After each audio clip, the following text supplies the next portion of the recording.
तर सर्वप्रथम विदर्भातल्या सर्व शेतकऱ्याला सांगू इच्छितो की अचानक पाऊस कंप्लीट 21 दिवस राहिलेला आहे. तुम्ही काय करा, शेतीचे कामे करून घ्या. कारण की 21 दिवस पाऊस राहिला आहे. तर तुम्हाला एक सांगू इच्छितो, मान्सून पूर्व पाऊस तुमच्या इकडं म्हणजे तुमच्या विदर्भाकडे, पूर्व विदर्भ आणि पश्चिम विदर्भाकडे. मी आता सध्या आहे आर्णीमध्ये, आर्णी यवतमाळ जिल्ह्यामध्ये आर्णी तालुका आहे. तर तुमच्या इकडं तुम्हाला सांगू इच्छितो 27, 28, 29, 30, 31च्या दरम्यान मान्सून पूर्व पाऊस येणार आहे. म्हणून हा अंदाज विदर्भातल्या शेतकऱ्यांनी लक्षात घ्यायचा.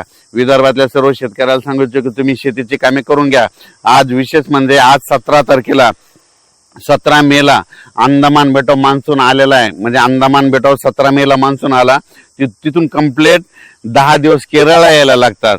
मग 10 दिवस म्हणजे 26 तारखेला तो केरळ येईल आणि त्याच्यानंतर 5 ते 7 मध्ये 7 जून पर्यंत म्हणजे महाराष्ट्रात पाऊस दाखल होऊ शकतो. म्हणून हा अंदाज विदर्भातल्या शेतकऱ्यांनी लक्षात घ्यायचा आणि आपण आपल्या शेतीची कामे करून घ्यायची.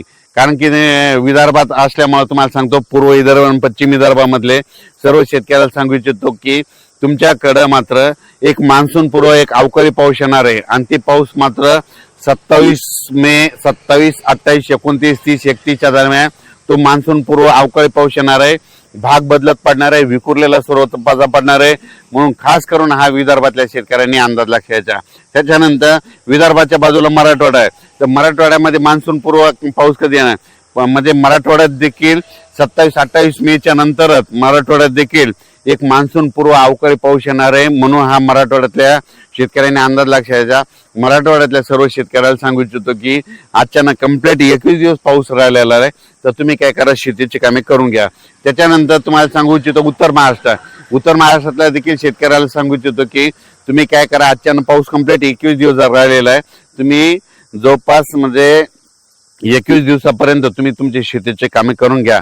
कारण की उत्तर महाराष्ट्रात देखील म्हणजे 27, 28, 29 म्हणजे मेच्या शेवटच्या आठवड्यात चांगला एक मान्सून पूर्व अवकाळी पाऊस येणार आहे आणि त्यामध्ये तुमची शेतीची कामे होणार आहे. पण या पावसामध्ये विजेचं प्रमाण जास्त असल्यामुळे शेतकऱ्यांनी शेतीचे कामे करत असताना आपली स्वतःची काळजी घ्यायची, झाडाखाली थांबवायचं नाही. त्याच्यानंतर आपण आपल्या याच्याकडे पश्चिम महाराष्ट्राकडे होऊ तर पुणे जिल्हा, सातारा जिल्हा, कोल्हापूर जिल्हा, अहिल्यानगर जिल्हा, बीड जिल्हा ह्या पट्ट्यातल्या शेतकऱ्याला सांगू इच्छितो की तुम्ही देखील काय करा, अचानक कंप्लीट 21 दिवस पाऊस यायला शिल्लक राहिलेले 21 दिवसामध्ये तुम्ही तुमची शेतीची कामे करून घ्या. कारण की मेच्या शेवटच्या आठवड्यात पुणेकडे देखील एक आणि कोकणपट्टी घाटमाट्यावर देखील पाऊस सुरू होणार आहे. म्हणून हा अंदाज सर्व शेतकऱ्यांनी लक्षात घ्यायचा. मग सांगायचं झालं तर कोकणपट्टीकडे तर जवळपास 23 तारखेच्या नंतर तिकडे पावसाचं वातावरण तयार होणार आहे. म्हणजे कोकणपट्टी, सातारा, कोल्हापूर, सांगली हे पट्टा, त्याच्यानंतर अहिल्यानगरकडे 24 तारखेच्या नंतर तिकडे वातावरण बदलायला सुरुवात होईल.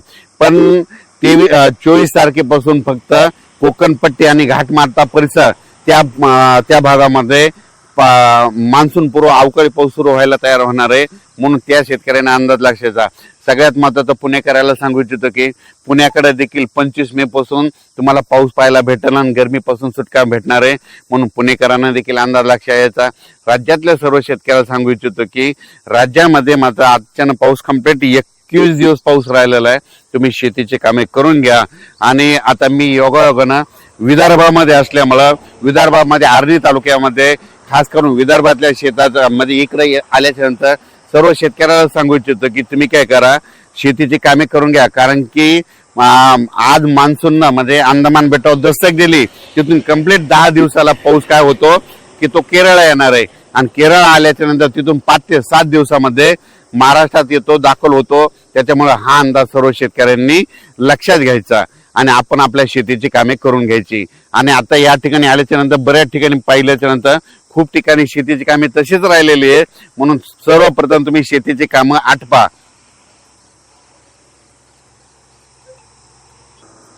परत एकदा विदर्भात असल्यामुळे पूर्व विदर्भ आणि पश्चिम मध्ये 11 जिल्हे ते वर्धा, नागपूर, भंडारा, गोंदिया, चंद्रपूर, यवतमाळ, वाशिम, हिंगोली, अकोला, अमरावती, बुलढाणा त्या शेतकऱ्याला सांगू इच्छितो अचानक कंप्लीट 21 दिवस पाऊस शिल्लक राहिलेला आहे. 21 दिवसामध्ये तुम्ही तुमची शेतीचे कामे करून घ्या. त्याच्यानंतर मेच्या शेवटच्या आठवड्यात मध्ये 27-28 मेच्या नंतर एक मान्सून पूर्व अवकाळी पाऊस येणार आहे, त्यामध्ये तुमच्या शेतीचे मशागत तयार होते आणि 6-7 जून मध्ये मान्सून येण्यासाठी पोषक वातावरण तयार झालेलं आहे, म्हणून आपण आपल्या शेतीची कामे करून घ्यावी. अचानक वातावरण बदल झाला तर लगेच एक मेसेज दिला जाईल. धन्यवाद.